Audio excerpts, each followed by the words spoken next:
네, 반갑습니다.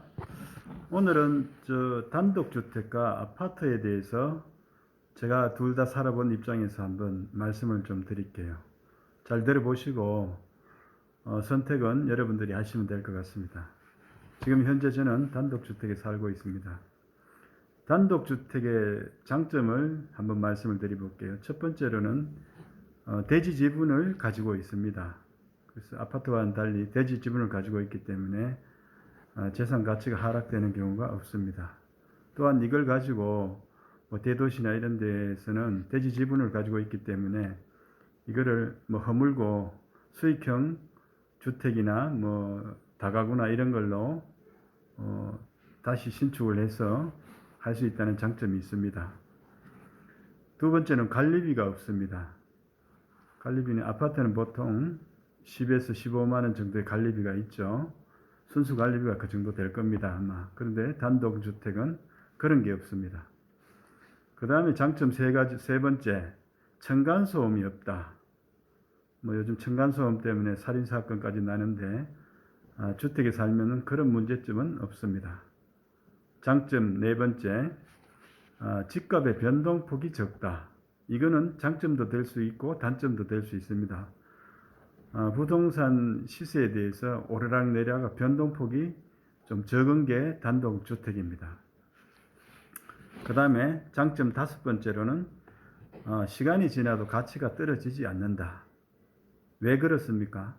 이거는 대지 지분을 가지고 있기 때문입니다. 그래서 시간이 지나도 잘 가치가 떨어지지 않습니다.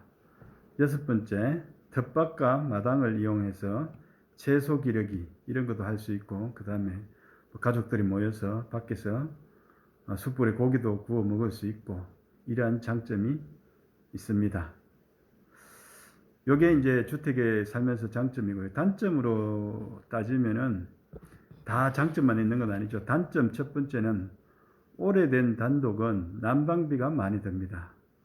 여름에는 또 전기세가 좀 더 들겠죠. 에어컨을 켜면은. 아무래도 단열이 좀 부족합니다. 오래된 단독주택은. 그 다음에 두 번째로는 운동시설 등 문화시설이 없습니다. 단독주택은. 요즘 아파트 얼마나 잘 돼 있습니까? 헬스장도 있고, 수영장도 있고, 좋은 데는 골프 연습장도 있고, 탁구장, 문화공간, 도서관, 이런 거 다 있습니다. 그런 게 좀 없습니다. 세 번째 단점으로는 주차장이 없을 수도 있을 수도 있는데 없는 경우가 많습니다. 그래서 주차할 때 좀 복잡한 동네 같으면 길거리에 주차하기가 좀 어렵다는 문제점이 있습니다. 네 번째, 이거는 이제 자기가 이제 단독주택을 매도할 때 아파트와는 달리 빠르게 매도가 되지 않습니다. 단독주택은. 시세가 딱 정해진 게 아니기 때문에 빠르게 매도하려고 하면 조금 그런 단점이 있습니다. 아파트는 어느 단지에 어느 지역에 무슨 몇 평이라면 딱 가격이 형성되어 있는데 그거와는 달리 단독주택은 그런 게 잘 없습니다. 그 다음에 다섯 번째로는 생활이 좀 불편할 수 있습니다. 아파트는 대단지 아파트에 모든 마트나 모든 문화시설, 학원이라든지 이런 게 다 있죠. 근데 단독주택은 그런 게 좀 부족할 수가 있습니다. 그 다음에 여섯 번째로는 여성들이 선호하지 않습니다. 단독주택은. 대부분 여성들은 아파트를 선호합니다. 물론 그렇지 않은 분도 있는데 상당히 많은 퍼센티지는 단독주택을 선호하지 않습니다. 자, 그러면은 단독주택에 대해서 이렇게 말씀을 드렸고요. 아파트에 대해서 한번 말씀을 드려보겠습니다. 아파트의 장점은 뭐냐? 단독주택하고 좀 반대로 생각하면 되는데, 첫 번째로는 아파트 장점 첫 번째로는 냉난방비가 적게 듭니다. 요즘 아파트 단열이 너무너무 잘 되어 있습니다. 그래서 적게는 5만 원에서 10만 원만 하도 한겨울에 충분히 지낼 수 있을 겁니다. 한번 데펴 놓으면 열이 빠져나가질 않기 때문에 그러한 거는 장점이 되고, 그 다음에 채광도 아파트에 따라 틀리겠지만 좀 고층 같은 경우는 채광이나 조망권이 충분히 잘 나오는 그런 장점이 있습니다. 그 다음에 두 번째로는 문화시설이 잘 되어 있다. 아까도 이야기했지만 헬스장, 탁구장, 수영장, 골프 연습장 뭐 등 아파트는 그런 게 잘 돼 있죠. 그 다음 세 번째로는 재산의 환급성이 좋다. 아파트는 팔려고 하면은 시세가 딱 정해져 있기 때문에 언제든지 바로바로 팔 수가 있습니다. 조금만 낮추면은 바로 매도가 된다는 그러한 장점이 있습니다. 그 다음에 장점으로 네 번째는 여성들이 선호한다. 여성들이 아까도 이야기했지만은 단독주택보다 선호합니다. 그 다음 다섯 번째로는 주차가 편리하다. 주차가 요즘 뭐 아파트 지으면 법적으로 뭐 1.2대에서 1.5대 뭐 이런 식으로 되어 있기 때문에 주차가 단독주택보다는 편리하고, 그 다음 눈 비 올 때 지하주차장이 있기 때문에 지하주차장이 되면은 눈이나 비를 다 피할 수 있죠. 먼지라든지 이런 게 피할 수 있기 때문에 그러한 장점이 있습니다. 그 다음에 여섯 번째로는 대체적으로 아파트가 학군하고 역세권이 많습니다.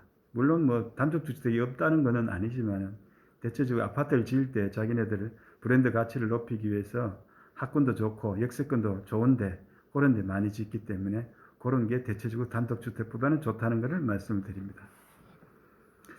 그 다음에 그럼 아파트의 단점은 없느냐? 있습니다.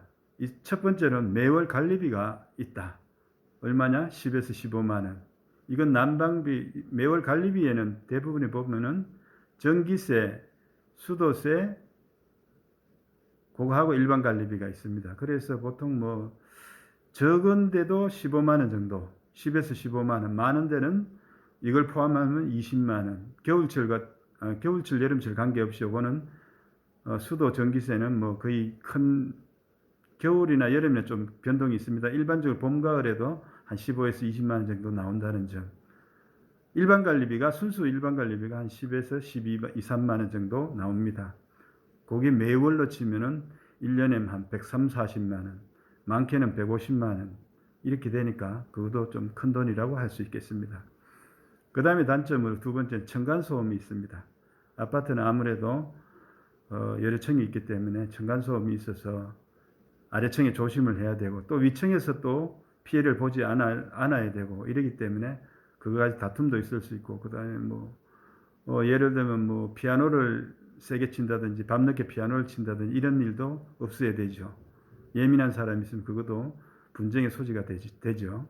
단독주택 같은 경우에는 때에다 좀 틀리겠지만은 실내에다 노래방을 갖다 놓고 노래를 해도 창문을 다 닫고 노래를 해도 괜찮을 정도입니다. 그렇기 때문에 그런 점이 단점이다. 그 다음 세 번째는 고층의 경우에 시간이 지날수록 가치가 하락됩니다. 재건축이 좀 어렵죠. 15층 이상. 지방에는 5층 정도는 재건축이 되는데 15층, 10층, 15층 이상 넘어가면은 그렇게 값어치가 없기 때문에 재건축이 어렵습니다.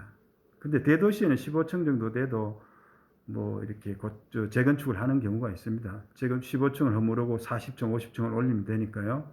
근데 그거마저도 쉽지는 않습니다. 건설사가 그만큼 그 주민들을 많이 이렇게 저거를 분담을 여러 가지 보상을 해주고 하면은 수익성이 잘 나지 않기 때문에 조금 쉽지 않습니다. 그래서 아는 사람들은 고층 아파트는 조심합니다. 특히나 좀 오래된 고층 아파트는 특히나 조심합니다. 이건 아파트 수명은 보통 30에서 40년, 물론 50년까지라고 하지만은 3, 40년 되면은 이제 배관이라든지 녹이 썰고 여러 가지 문제점이 발생되기 때문에 재건축에 들어가야 되거든요.